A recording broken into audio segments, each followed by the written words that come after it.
এই তোমরা কোথায় যাচ্ছ? তোমার ঘরের ইনকোয়ারি করতে এসেছি, তোমার নাম এসেছে। ও, আপনার ইনকোয়ারি করতে এসেছেন, আসেন। এই দেখুন আমাদের সে দোকান।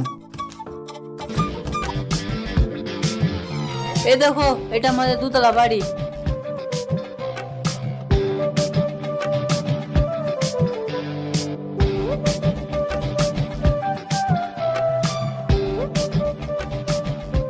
এই দেখো আমাদের দুটো পায়খানা। ওই দেখো ওই ভাঙা ঘরটা দেখেছো? ওই ঘরটা আমরা থাকিনি, ছাগল গরু থাকে। বলেন এবার কি বলছেন? বাহ, তোমাকে দেখি তো মনে হয়েছে খুব ইমানদার লোক। কংগ্রাচুলেশন, তোমার নামটা কাটা গেল।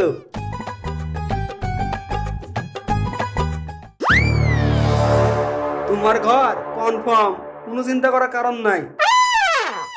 আমার ঘর হবে না, এটা আবার কোনো কথা হলো?